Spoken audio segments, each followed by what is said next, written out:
Hello everyone, welcome to C programming tutorials. Guys, previous topic में आपने पढ़ा था अबाउट वेरिएबल्स कि वेरिएबल्स क्या हैं और किस तरह से हम उन्हें अपने प्रोग्राम में इम्प्लीमेंट करते हैं। इसके अलावा आपने जो है प्रीवियस टॉपिक में मैंने आपको मेमोरी लोकेशंस के बारे में भी बताया था। आज हम जो है पढ़ने वाले हैं टाइप्स ऑफ वेरिएबल के बारे में। तो सिंपली यहाँ पे मैंने कुछ टाइप्स वेरिएबल्स के लिखे हुए हैं और दो वेरिएबल्स के बारे में मैंने लिखा भी हुआ है, एक सिंपल सी डेफिनेशन भी लिखी हुई है दो टाइप्स के बारे में। तो दोनों टाइप्स को हम एक ही प्रोग्राम से समझेंगे। तो चलिए स्टार्ट करते हैं। मेरा नाम है सौरभ और आप देख रहे हैं कोडेड फॉग। ओके गाइस, जिस तरह से हमने वेरिएबल्स यूज़ किए थे लाइक इंट ए इंट बी, इस तरह से करके हमने वेरिएबल्स यूज़ किए थे प्रीवियस प्रोग्राम में, इंट ए बी इस तरह से। तो ये हमारे वेरिएबल्स थे। ओके, और ये था आपका डाटा टाइप। अब कुछ टाइप्स होते हैं आपके वेरिएबल्स के, जिस तरह से टाइप्स होते हैं उसी हिसाब से उनका यूज़ भी होता है, तो यूज़फुल भी होते हैं। तो चलिए टाइप्स समझते हैं। आज हम जो है बात करेंगे लोकल वेरिएबल और ग्लोबल वेरिएबल के बारे में। और अगली वीडियो में, अगले ट्यूटोरियल में हम बात करेंगे स्टैटिक वेरिएबल, ऑटोमेटिक वेरिएबल और एक्सटर्नल वेरिएबल के बारे में।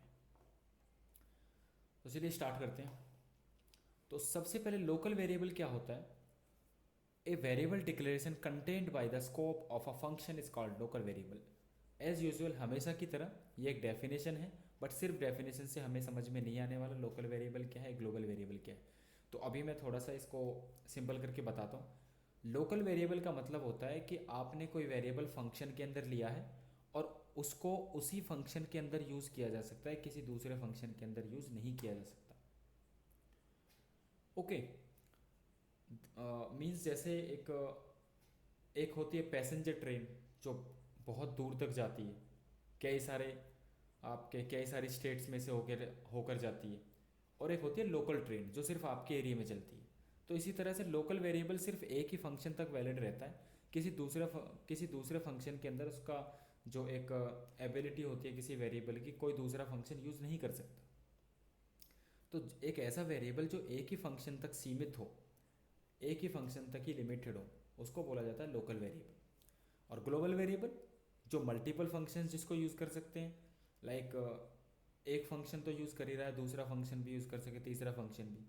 तो अभी तक तो मैंने सिर्फ आपको एक ही फंक्शन के बारे में बताया, मेन के बारे में। कोई अनदर फंक्शन तो हमने भी नहीं बनाया। तो चलिए देखते हैं कि किस तरह से कोई दूसरा फंक्शन एक वेरिएबल को यूज़ करता है और किस तरह से एक लोकल वेरिएबल को हम डिक्लेयर करते हैं। तो वैसे तो लोकल वेरिएबल आपने डिक्लेयर भी किए हैं। Okay, developer C plus plus open किया, एक कोड लिखते हैं यहाँ पे।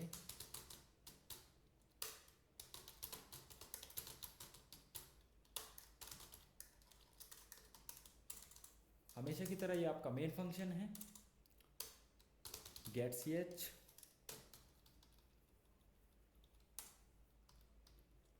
Okay, int a and B.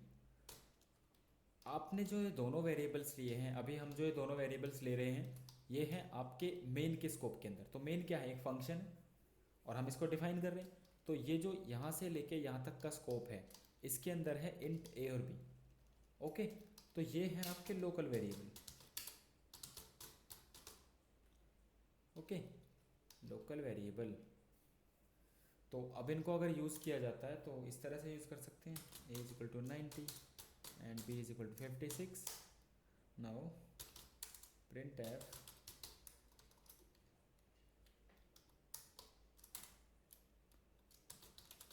Some is percent t a plus B.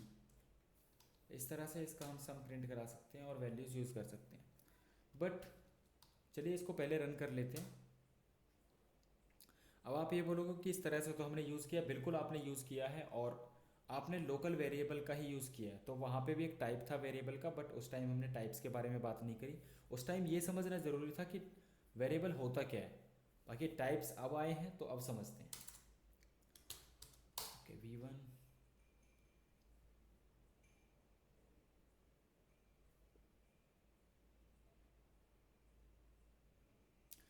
Okay guys, some is 146। Now एक और फंक्शन हम यहाँ पे बनाते हैं। जैसे मेन फंक्शन है ऐसे ही हम एक और फंक्शन बनाते हैं। बिल्कुल हम अपने खुद से अपने आप के लिए मतलब अगर हमें खुद से फंक्शंस बनाने हैं तो हम बिल्कुल बना सकते हैं, बट ध्यान रहे कि फंक्शन का नाम मेन के नाम पे नहीं होना चाहिए, और ऐसा कोई भी नाम आप नहीं लोगे जो पहले से फंक्शन बना हुआ है। जैसे प्रिंट एफ और गेटसीएस पहले से बने हुए हैं, तो इस नाम से आप अपना फंक्शन नहीं ले सकते। तो मेन के ऊपर डिफाइन कर सकते हो, मेन के नीचे डिफाइन कर सकते हो, आपकी मर्जी है। तो मेन के ऊपर मैं एक फंक्शन बनाता हूँ। बेसिकली फंक्शन का एक रिटर्न टाइप भी लिखा जाता है। तो अभी सिर्फ मैं आपको एक फंक्शन बना के दिखाता हूँ, क्योंकि अभी ये समझना ज़रूरी है कि ग्लोबल वेरिएबल क्या है। लोकल वेरिएबल मैंने आपको बता दिया। अगर मैं आपको ये बताऊंगा कि फंक्शन क्या है, तो फंक्शन वाला चैप्टर दूसरा है, वो काफ़ी बाद में आएगा। बट अभी हमें समझना है ग्लोबल वेरिएबल क्या है। तो मैंने एक फंक्शन लिया सम। अब ये फंक्शन क्या करता है, ये फंक्शन ए और बी का सम निकालता है। लेट्स सपोज कि इस फंक्शन का काम है ए और बी का सम निकालना। अब ये जो इंट ए और बी मैंने लिए हैं, ये तो मेन के अंदर है। तो ये जो सम फंक्शन है, ये मेन के अंदर की चीज़ों को एक्सेस थोड़ी कर सकता है, बिल्कुल नहीं कर सकता। तो आप उस केस में क्या करोगे, आप वेरिएबल्स को डिक्लेयर करोगे मेन से बाहर। तो हम वेरिएबल्स को यहाँ डिक्लेयर करते हैं। तो अब ये दोनों वेरिएबल्स लोकल नहीं हैं, ठीक है। अब ये मल्टीपल फंक्शंस के अंदर यूज़ किए जा सकते हैं। अभी सम ने यूज़ किए, अब इनको मेन भी यूज़ कर सकता है। जैसे सम अपना एक सम निकाल रहा है, और मेन जो है, मेन के अंदर कुछ और वैल्यूज़ हैं इस तरह से।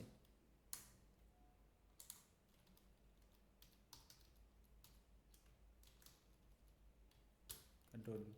तो मेन के अंदर हमें वेरिएबल डिक्लेरेशन की ज़रूरत नहीं पड़ी, और ना ही हमें सम के अंदर वेरिएबल डिक्लेरेशन की ज़रूरत पड़ी है। तो हमने एक ही बार डिक्लेयर किया और दोनों के अंदर यूज़ कर लिया। ओके। तो इस तरह से ग्लोबल वेरिएबल को आप यूज़ कर सकते हो मल्टीपल फंक्शंस में, ठीक है। वैसे हम सिंपली बोल सकते हैं, अगर आप बिगिनर लेवल पे, तो हम बोल सकते हैं कि एक ऐसा वेरिएबल जो फंक्शन से बाहर डिक्लेयर किया गया हो, वो होता है ग्लोबल वेरिएबल। और एक ऐसा वेरिएबल जो फंक्शन के अंदर हो, वो होता है लोकल वेरिएबल। ओके गाइस, चलिए आज का जो टॉपिक है वो यहीं ख़त्म करते हैं, और बाकी के जो टाइप्स हैं वो अगले एक ट्यूटोरियल में हम पढ़ेंगे। तो अभी आप इसकी प्रैक्टिस करिए। इसमें जो भी आपको डाउट आता है वो आप कमेंट सेक्शन में लिखिए। Thank you so much for watching.